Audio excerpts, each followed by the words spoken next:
जय हिंद। एक बात मैं आप सभी से बता दूं, जो भी शिक्षक अभ्यर्थी हैं, खासकर आयोग और सरकार को इस पर विचार करना चाहिए।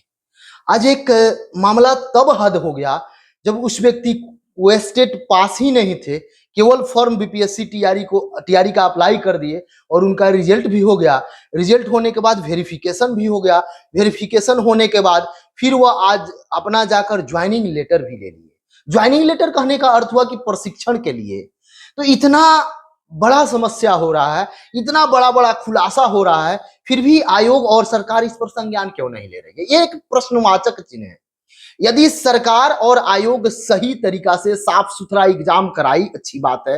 लेकिन जब रिजल्ट का बात हुआ और जब से रिजल्ट हुआ है तभी से लगातार ये बात चल रहा है कि कहीं कहीं देखा जाए तो एक एक सीरीज से रिजल्ट हो गया है, सीरियल वाइज रिजल्ट हो गया है। उससे भी तब हद होता है जब वह अभ्यर्थी ना बीटेड पास होता है, ना सीटेड क्वालिफाई होता है, फिर भी उसका रिजल्ट आ जाता है और यहाँ तक सब कुछ जांच प्रक्रिया भी फाइनल हो जाता है और उसको प्रशिक्षण के लिए भी जगह निर्धारित कर दिया जाता है।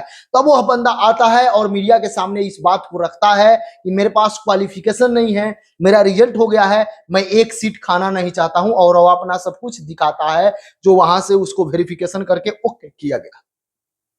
दूसरी बात यह है कि अभ्यर्थी यदि प्रश्न पूछ रहे हैं, लगातार इस पर प्रश्न चिन्ह लगा रहे हैं, तो सरकार और आयोग को चाहिए कि इसकी निष्पक्षता से जांच करा दे।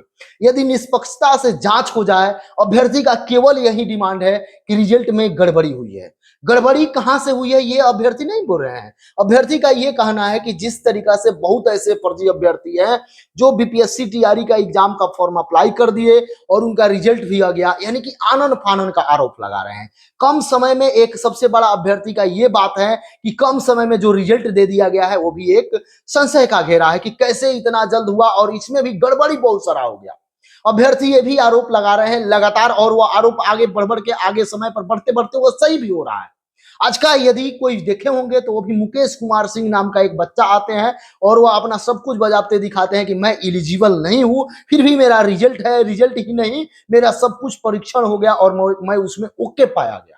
ये कैसा परीक्षण हुआ? उसके बाद जब आप चले जाइए तो शिक्षा विभाग लगातार ये गुहार लगा रहा है कि अच्छी तरीका से जांच हो, और इसमें जांच में कुछ ऐसे अभ्यर्थी पाए जा रहे हैं जिनका डॉक्यूमेंट्स सही नहीं है, आधार कार्ड सही नहीं है, वह अपना बायोडाटा छिपाए हुए हैं और उनको जब मिलान किया जा रहा है तो वह अपना नाम का मीनिंग नहीं बता पा रहे हैं, काउंसलिंग में जा रहे हैं। ऐसे 1600 प्लस कुछ अभ्यर्थी पर आरोप लगा रहे हैं।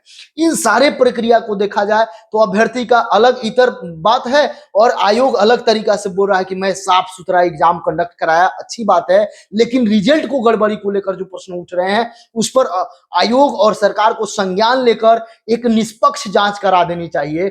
और यदि आपको लग रहा है जिस तरीका से इसमें आप जाइएगा तो नियोजित शिक्षक भी इस बात को बोल रहे हैं कि हम लोग इसमें क्वालिफाई किए हैं, अच्छी बात है, कोई दिक्कत नहीं, मेरे में मेरिट है, मैं क्वालिफाई किया, लेकिन मेरी जो सीट है उसी में यदि काउंट कर दिया जाता, कोई बच्चे 1 to 5 वाले थे 1 to 5 ही क्वालिफाई करे, उनको वही सीट काउंट कर दिया जाता, तो ये जो बेरोजगारों की सीट है वह इनको एक सीट मिल जाती। कोई ऐसे हैं जो आगे बढ़ गए हैं, मान लीजिए 1 to 5 है, उनका 9 10th हुआ है तो उनको ठीक है, आप करिए, कोई दिक्कत नहीं। किन्हीं का तीनों में रिजल्ट हुआ है, उसको आप जब एक जगह ज्वाइन कर रहे हैं तो 2 जगह भरने का काम कीजिए। कोई ऐसे अभ्यर्थी हैं जो बीटेड बीटेड सॉरी डीएलएड या सीटेड या किसी भी एपेयरिंग वाले में फेल हैं, उनके सीट, उनका जो रिजल्ट हुआ है वो जाकर ज्वाइनिंग नहीं कर पाए, उनके सीट के लिए नीचे से किसी विद्यार्थी को दिया जाए। बहुत विद्यार्थी का ये आरोप है कि मेरे कैटेगरी में इतना सीट खाली है, फिर भी मैं मिनिमम क्वालिफाई अंक को पार किया, फिर भी मुझे रिजल्ट मेरा नहीं है। तो इस पर भी एक संज्ञान लेना चाहिए। आप ही बताइए, यदि मिनिमम क्वालिफाई अंक निर्धारित किया जाता है तो ये बोला जाता है इससे ऊपर जितना भी विद्यार्थी लाएंगे उनका सिलेक्शन होगा। यदि बहुत ज्यादा विद्यार्थी लाते हैं, सीट की अपेक्षा में ज्यादा हो जाता है, तब एक और ऊपर कट ऑफ निर्धारित किया जाता है। मान लीजिए मिनिमम क्वालिफाई 40% है, यदि सभी विद्यार्थी का 70% अंक आ गया तो 70 पर जितना सीट होगा उस टाइप से 80 पर क्वालिफाई करिए, चाहे 90 पर करिए, वो दूसरी बात हो गया। लेकिन एसटी की बात करेंगे तो उनका लगातार ये आरोप हो रहा है कि 3100 सीट मेरे में खाली है, फिर भी अब मिनिमम क्वालिफाई अंक से ज्यादा है, 44 मेरा आ रहा है, नहीं आ रहा है, नहीं रिजल्ट है। बहुत सारे ऐसे अभ्यर्थी हैं जो ये आरोप लगा रहे हैं कि जब रिजल्ट दिया गया उसी समय कटअप निर्धारित कर दिया जाता ताकि हम मिला लेते कि मेरे कटअप से कम है तो हमको कोई दिक्कत नहीं, मेरा रिजल्ट नहीं हुआ। बहुत सारा अब जो बीपीएससी टीआरई का जो रिजल्ट आया है वो संशय के घेरा में चला गया है। तो इस पर कब सरकार और विपक्ष या कोई भी हो इस पर कब एक्शन में आएगी? अभ्यर्थी लगातार बीपीएससी ऑफिस जाते हैं, धरना प्रदर्शन करते हैं, चिल्लाते हैं, उन पर लाठीचार्ज होती है, फिर भी वह अपने घर को आते हैं। यानी कि बेरोजगार कब तक पिटाएंगे, युवाओं पर कब तक अत्याचार होगा? इस पर यदि आप सोच रहे हैं, आपके मन में क्या विचार हैं, आप जरूर कमेंट बॉक्स में कमेंट करें।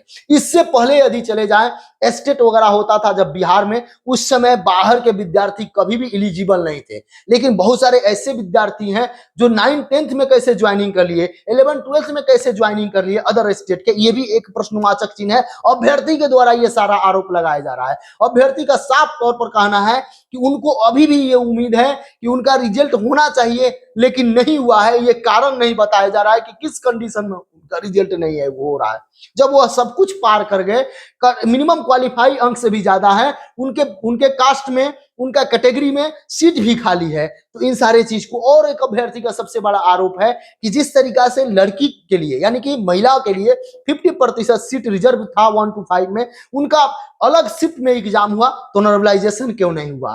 तब उनको एक साथ रिजल्ट देने से क्या बेनिफिट? ये बहुत सारा प्रश्न है जो हमेशा विद्यार्थी के मन में कचोट रहा है। तो इसका जवाब कौन देगा? जवाब देना चाहिए, इस प्रश्न का उत्तर देना चाहिए, वह आयोग दे या सरकार दे या शिक्षा विभाग दे। मैं सभी से यही रिक्वेस्ट करूंगा, खासकर अभ्यर्थियों के तरफ से, कि इस पर जरूर संज्ञान लेकर एक निष्पक्षता से जांच करा दिया जाए। यदि लग रहा है कि कहीं ना कहीं खेल हुआ है, कहीं ना कहीं समस्या है, आप लगातार आए दिन देख रहे हैं कुछ ना कुछ मीडिया में आ जा रहा है, जिस तरीका से कि मेरे पास सर कोई डॉक्यूमेंट्स नहीं है, मैंने इसी तरीका से फॉर्म अप्लाई किया कि अब जब फॉर्म अप्लाई कर ही दिया हूं तो एग्जाम जाकर देता हूं, रिजल्ट भी संजोग से हो गया, वेरिफिकेशन भी हो गया, सब कुछ हो गया, अब मुझे अलॉटमेंट भी मिल गया कि आप यहां जाकर प्रशिक्षण कर सकते हैं। ये बहुत बड़ा प्रश्नवाचक चिन्ह है।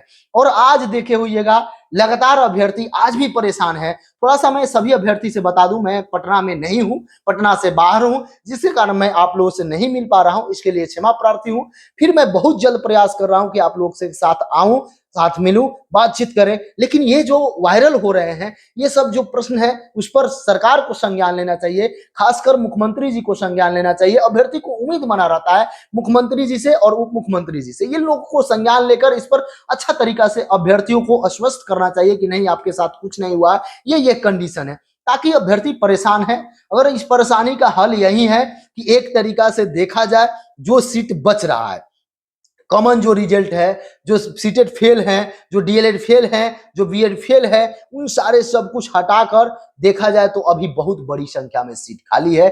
यदि दिया जाएगा तो अभी भी 40 से 50 हजार अभ्यर्थी का कल्याण हो सकता है। ये आपके द्वारा डाटा बताया गया है, यदि यही डाटा देखा जाए तो और बहुत बड़ा डाटा हो सकता है। तो आप इस पर संज्ञान कब लेंगे?